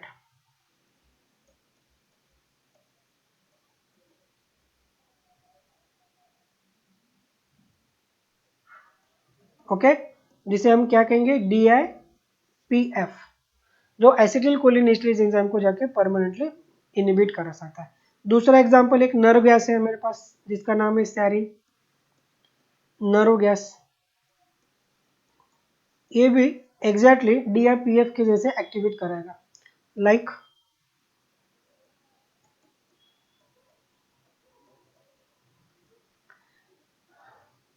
और एक हमारे पास केमिकल है जिसका नाम है पैराथायोन, जिसे हम इंसेक्टिसाइड के तौर पे यूज कर सकते, इंसेक्टिसाइड बोल के भी उसको यूज करते हैं। मतलब क्या है कि ये इंसेक्ट के एसिटिल कोलिन एस्टरेज एंजाइम को जाके बाइंड करेगा, इंसेक्ट के एसिटिल कोलिन एस्टरेज एंजाइम को जाके क्या करेगा, परमानेंटली बाइंड करा के उसको इनहिबिट कराएगा। तो ये तीन चीजों आपको याद रखनी है, परमानेंटली इनहिबिट करने वाले। सो ये हो गया दोस्तों एंजाइम का परमानेंट या इरिवर्सिबल इनहिबिशन। अब बात करते हैं एंजाइम के रिवर्सिबल इनहिबिशन के बारे में।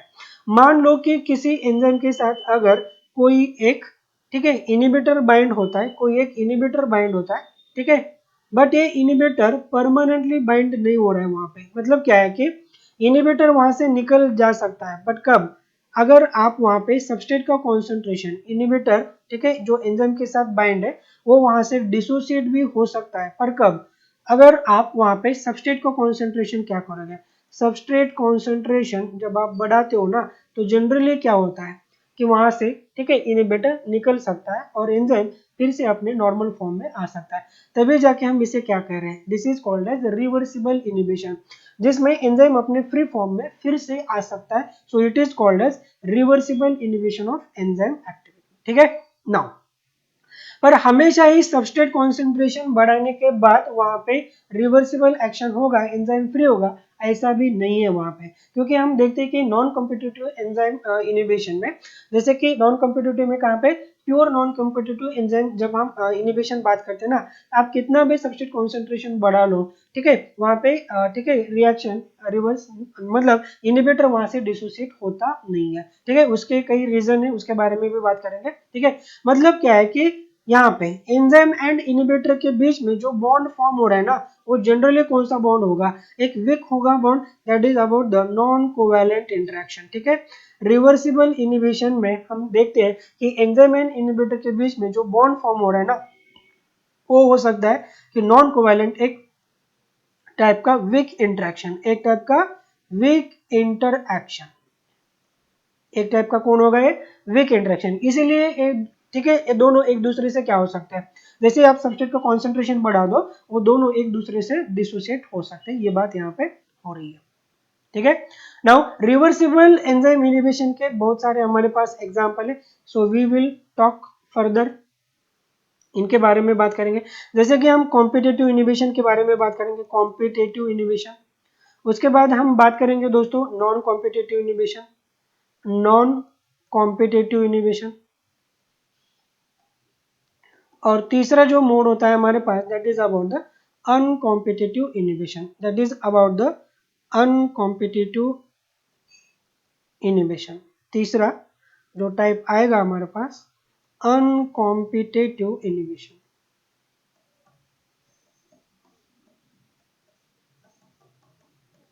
देखिए दोस्तों, जो नॉन कॉम्पिटिटिव इनिबिशन था ना हमारे पास, उसके दो टाइप और भी बन सकते हैं यहाँ पे, उसके दो टाइप और भी बन सकते हैं, that is the pure non competitive enzyme inhibition and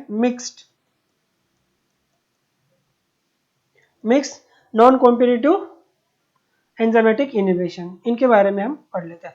चलिए अब बात करते हैं, पहला जो टॉपिक है हमारे पास, दैट इज अबाउट द, देखिए ये मॉनिटर भी, ग्राफिक्स मॉनिटर भी काम करना थोड़ा थोड़ा बंद कर रहा है। ठीक है, क्योंकि बहुत समय, अगर समय ज़्यादा होता है ना क्लास शुरू करके ऑनलाइन, तो यहाँ पे दिक्कतें आने लगती हैं। ओके, आपको थकना नहीं है, आपको चलते रहना है। क्योंकि जब आप चलते रहोगे ना तभी जाके मंजिल को पाओगे दोस्तों, वरना मंजिल निकल जाएगी। ठीक है, हमें रुकना नहीं चाहिए। अगर आप इस चैनल को पहली बार देख रहे हो ना दोस्तों, तो प्लीज करके सब्सक्राइब कीजिए, अपने दोस्तों के साथ शेयर कीजिए और वीडियो को अभी से लाइक कर दीजिएगा। ठीक है, क्योंकि हम अभी देखने जा रहे हैं कॉम्पिटिटिव इनोवेशन के बारे में। देखिए, कॉम्पिटिटिव इनोवेशन बहुत इंपॉर्टेंट पॉइंट है। कॉम्पिटिटिव इनोवेशन, कॉम्पिटिटिव इनोवेशन में एक्चुअली होता क्या है कि मान लो कि आपके पास ये कोई एंजाइम है, मान लो कि ये महाशय कौन है हमारे पास, कोई एक एंजाइम है। ठीक है, और इस एंजाइम के ऊपर, ठीक है, near to the active site की एक बाइंडिंग साइट है वहां पे, कि मान लो कि ये एंजाइम का एक्टिव साइट है। एंजाइम का कौन सा साइट है ये? एक्टिव साइट, जहाँ पे कौन बाइंड होता है? सबस्ट्रेट बाइंड होगा। कौन बाइंड होगा वहां पे दोस्तों? सबस्ट्रेट बाइंड होगा। ठीक है, सपोज कीजिए कि this is the substrate binding site of enzyme, substrate binding site of enzyme. और अगर substrate binding site of enzyme के ऊपर अगर कोई सबस्ट्रेट एनालॉग आगे बाइंड करता है, कौन आके बाइंड करेगा? सबस्ट्रेट का एनालॉग। सबस्ट्रेट एनालॉग का मतलब क्या है? एक्चुअली वो तो सबस्ट्रेट होता नहीं है, बट केमिकली सबस्ट्रेट के जैसा दिखने वाला एक chemical structure, that is known as substrate analogue. Competitive inhibition में inhibitor act as a substrate analogue. Competitive inhibition में इनिबिटर किसके जैसा काम करेगा? ये inhibitor act as substrate analogue. ये बात आपको याद रखनी है। ठीक है, वहां पे सबस्ट्रेट के साथ उसकी केमिकल एनालॉजी होती है। कौन सी एनालॉजी होगी दोस्तों? Chemical analogy. ठीक है, मतलब एक दूसरे के जैसे दिखते हैं, वो केमिकल है। तो इसीलिए वहां पे एंजाइम भी कंफ्यूज होके किसको बाइंड करेगा? ठीक है, इंस्टेड ऑफ सबस्ट्रेट वो किसके साथ बाइंड करेगा? ठीक है, इनिबिटर के साथ बाइंड करेगा। ओके, अगर एंजाइम एंड इनिबिटर, ठीक है, सबस्ट्रेट के बीच में कॉम्प्लेक्स ना बन के और इनिबिटर के साथ अगर कॉम्प्लेक्स बनते हैं तो वहां पे क्या क्या होना चाहिए उसके बारे में बात करेंगे। ठीक है, तो देखिए दोस्तों, यहाँ पे हम मान लें कि नॉर्मल रिएक्शन एंजाइम में सबस्ट्रेट है, दोनों के बीच में क्या हो सकता है? ठीक है, एंजाइम एंड सबस्ट्रेट कॉम्प्लेक्स बन सकता है। उसके बाद क्या होगा? एंजाइम फ्री फॉर्म में जाएगा और वहां पे क्या बन सकता है? नॉर्मली प्रोडक्ट का फॉर्मेशन हो सकता है। So this is are normal chemical reaction. ठीक है, अगर ये नॉर्मल केमिकल रिएक्शन है तो यहाँ पे अगर हम इनिबिटर को यूज करते हैं तो क्या हो सकता है? मान लो कि अगर इसके साथ, ठीक है, मान लो कि एंजाइम के साथ अगर इनिबिटर आके बाइंड करता है इंस्टेड ऑफ सबस्ट्रेट, सबस्ट्रेट आने की वजह अगर इनिबिटर आके बाइंड करता है तो वहां पे क्या होना चाहिए? किसका कॉम्प्लेक्स बनेगा? एंजाइम एंड इनिबिटर के बीच में कॉम्प्लेक्स बनना है। ठीक है, बनना कौन, मतलब कौन सा कॉम्प्लेक्स बनना चाहिए था हमारे पास? कॉम्प्लेक्स एंजाइम एंड सबस्ट्रेट के बीच में बनना चाहिए था। बट ठीक है, अगर हम सबस्ट्रेट का एनालॉग देते हैं जिसको हम क्या मान रहे हैं? इनिबिटर मान रहे हैं, अगर वो एंजाइम के साथ अगर आके बाइंड होता है तो वहां पे क्या बनेगा? ठीक है, एंजाइम एंड इनिबिटर के बीच में कॉम्प्लेक्स बनेगा ना, एंजाइम एंड सबस्ट्रेट के बीच में जाए। बट यहाँ पे कोई प्रोडक्ट भी आएगा नहीं, एंजाइम रिवर्सिबली क्या हो रहा है कि थोड़ी देर के लिए वो इनिबिट हो रहा है।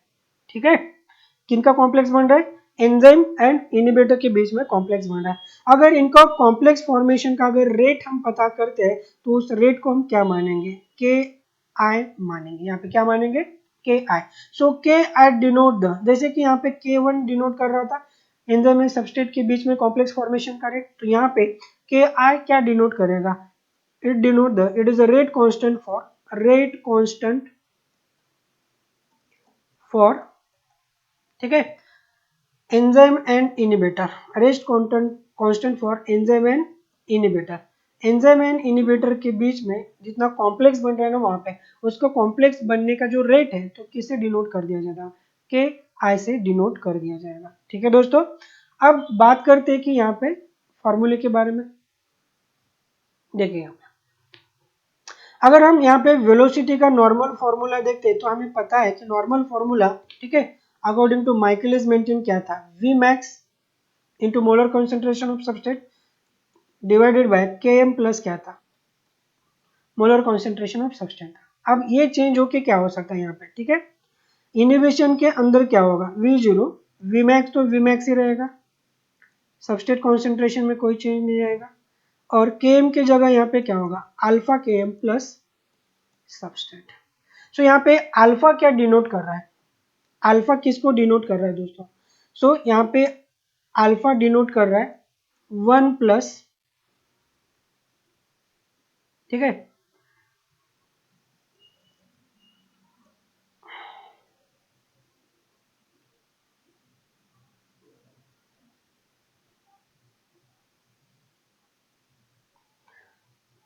एक मिनट दोस्तों। तो ये डिनोट कर रहा है दोस्तों किसको, कि रेट कांस्टेंट को, ठीक है। तो alpha is nothing but the, alpha is nothing but the, ठीक है, 1 plus I molar concentration of inhibitor to the rate rate constant for the inhibitor, ठीक है। इन दो चीजों को डिनोट कर रहा है, ठीक है। तो इसका मतलब ये भी हो सकता है कि K I is nothing but the, यहाँ पे के आई क्या हो सकता है, के आई एंजाइम का कॉन्सेंट्रेशन प्लस इनिबिटर का concentration to the enzyme and inhibitor के कॉन्सेंट्रेशन को ये डिनोट करेगा। ये बात भी आपको याद रखनी है यहाँ पे, ठीक है दोस्तों। ये बात समझ के ले लो आप। देखिए कि कॉम्पिटिटिव इनोवेशन में हम काइनेटिक्स के बारे में अगर बात करते तो ये दो तीन चीजें आपको समझना बहुत जरूरी है। ये तो नॉर्मल वेलोसिटी का फॉर्मूला था, this is the normal formula for the velocity, V max molar concentration of substrate divided by K M plus molar concentration of substrate. इनके बारे में हम बात कर रहे थे। तो ठीक है, इनोवेशन में क्या होगा कि यहाँ पे कौन सा साइन लगेगा, अल्फा। अल्फा किसे डिनोट कर रहा है, इस चीज को डिनोट कर रहा है। मतलब क्या है कि अल्फा का मतलब क्या है कि आपके पास कितना मोलर कॉन्सेंट्रेशन आपने इनिबिशन का लिया है, इनिबिटर का लिया है वहां पे, ठीक है, और उसका रेट क्या है, इन दोनों के मतलब दो, ठीक है, दोनों का जो रेशियो होता है ना, तो उस वैल्यू को कौन डिनोट कर रहा है, अल्फा डिनोट कर रहा है। तो इसका मतलब क्या है कि के is nothing but the, K I is nothing but the enzyme, ठीक है, plus inhibitor to the enzyme inhibitor complex, इस रेट को ये डिनोट कर रहा है कौन, K I is a rate constant. ये क्या हो रहा है, रेट कांस्टेंट। समझने में थोड़ी सी दिक्कत हो सकती है बट कोई उपाय भी नहीं है दोस्तों, इसको समझ में लेना ही लेना है आपको। उसके बाद दोस्तों बात करते हैं हम डबल रेसिप्रोकल प्लॉट के बारे में, डबल रेसिप्रोकल प्लॉट के बारे में, ठीक है। मतलब क्या है कि नॉर्मली आपने इनिबिटर का तो ये फॉर्मूला बता दिया, V max alpha K M plus substrate constant, ये तो था इनिबिशन के बाद, ठीक है, माइकलिस मेंटेन का formula up to the velocity. अगर ठीक है डबल रेसिप्रोकल प्लॉट अगर इसका ले लेते हैं हम यहाँ पे डबल रेसिप्रोकल प्लॉट, तो क्या आएगा, 1 बाय वेलोसिटी, उसके बाद alpha K M to the V max 1 by molar concentration of substrate plus 1 by V max. ये फॉर्मूला आपको याद रखना, ठीक है। तो मतलब क्या होता है कि कॉम्पिटिटिव इनिबिशन में, देखिए दोस्तों, कॉम्पिटिटिव इनिबिशन में, कॉम्पिटिटिव इनिबिशन में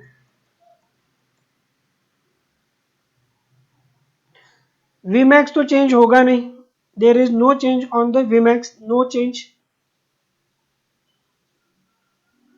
ठीक है। बट Km के ऊपर क्या इफेक्ट आ सकता है, Km इंक्रीज हो सकता है, Km क्या हो सकता है, इंक्रीज। पहले से अगर Km अगर इंक्रीज होता है तो इसका मतलब क्या है कि एफिनिटी क्या होता है, कॉम्पिटिटिव इनिबिशन में affinity, affinity of enzyme toward it's substrate, toward substrate क्या होगा, डिक्रीज होगा। Affinity of enzyme toward the substrate क्या होगा, डिक्रीज होगा। ये बातें हो सकती है वहां पे, क्यों, क्योंकि वहां पे कौन बाइंड कर रहा है, इंस्टेड ऑफ सबस्ट्रेट, सबस्ट्रेट का एनालॉग जाके वहां पे बाइंड कर रहा है, तो ये चीजें वहां पे हो सकती है, ठीक है दोस्तों। सो कॉम्पिटिटिव इनिबिशन में मैक्सिमम वेलोसिटी के ऊपर कोई चेंज नहीं आएगा, पर किस चीज में चेंज आता है वहां पे, ठीक है, केम का वैल्यू क्या होगा, इंक्रीज होगा। अगर केम का वैल्यू दोस्तों अगर इंक्रीज होता है तो क्या होगा वहां पे, ठीक है, तो एफिनिटी डिक्रीज होगा in between substrate and enzyme के बीच में। अगर उसका हम ग्राफ देखते हैं, डबल रेसिप्रोकल वाला ग्राफ अगर हम बात करते हैं, तो यहाँ पे ग्राफ कैसे आना चाहिए, ठीक है। मान लो कि एक लाइन हम यहाँ से निकाल देंगे,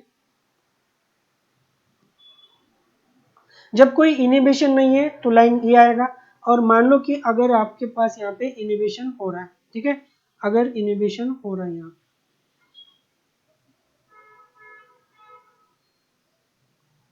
तो लाइन ऐसे आनी चाहिए, ठीक है। तो देखिए यहाँ पे हमने क्या क्या बोल दिया आपको, जो ग्रीन कलर का जो, ठीक है, डिसकंटिन्यूअस लाइन हम यहाँ पे निकाल देंगे, ग्रीन कलर का डिसकंटिन्यूअस लाइन किस चीज को डिनोट कर रहा है? विथ इनिबिटर, ठीक है, रिएक्शन विथ इनिबिटर को ये डिनोट कर रहा है, ठीक है। और रेड कलर का लाइट जब कोई भी इनिबिशन नहीं है वहां पे, उस चीज को डिनोट कर रहा है। ये तो था हमारा एक्स एक्सिस, यहाँ पे क्या लेंगे, ठीक है, reciprocal of molar concentration of substrate, और यहाँ पे क्या था, वेलोसिटी था। यहाँ पे क्या था हमारा, वेलोसिटी। यहाँ पे कौन था हमारा, -1/km था। अगर, ठीक है, यहाँ पे जो km आएगा ना दोस्तों, यहाँ का जो km आएगा, तो ये km क्या होगा, -1/α km, because of km value क्या हो रहा है, शिफ्ट हो रहा है। km वैल्यू क्या हो रहा है, शिफ्ट हो रहा है, due to the binding of substrate analogue, that is the inhibitor.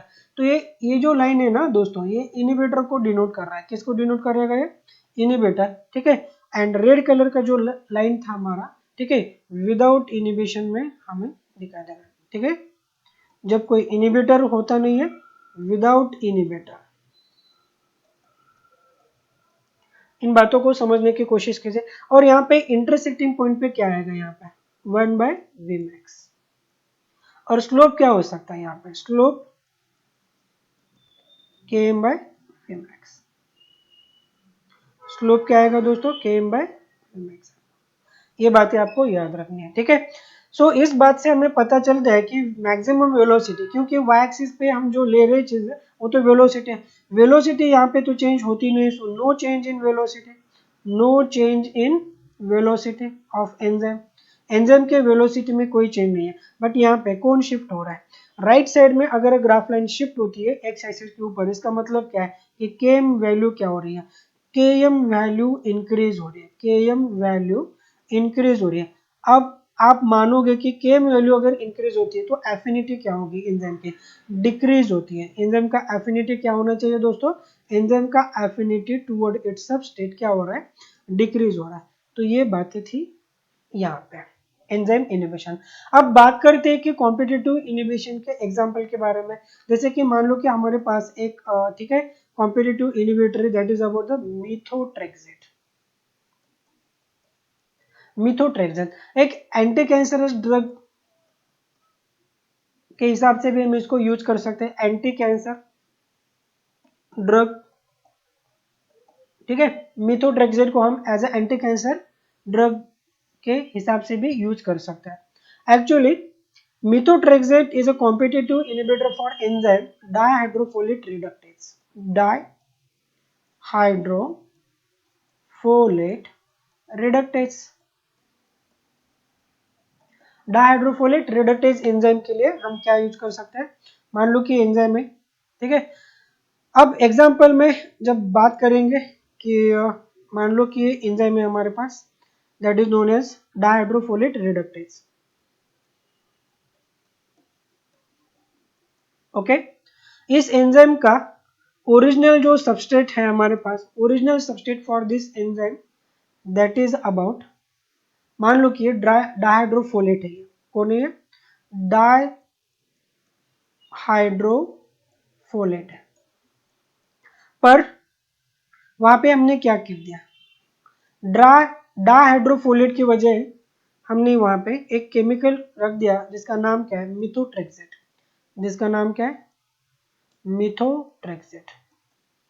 अब मान लो कि दोस्तों मिथोट्रेक्सेट का कॉन्सेंट्रेशन ज्यादा है और डाइहाइड्रोफोलेट का कॉन्सेंट्रेशन उसके कंपैरिजन में कम है, तो यहाँ पे रेस में जीतेगा कौन, रेस में जाके जीतेगा कौन, ये कहाँ पे जाके बाइंड करेगा, एंजाइम के ऊपर जाके बाइंड करेगा कौन, मिथोट्रेक्सेट। एंजाइम के ऊपर अगर मिथोट्रेक्सेट बाइंड होता है तो एंजाइम एंड इनिबिटर के बीच में क्या होगा, कॉम्प्लेक्स का फॉर्मेशन होगा। एंजाइम एंड इनिबिटर के बीच में क्या होगा, कॉम्प्लेक्स का फॉर्मेशन हो रहा है यहाँ पे।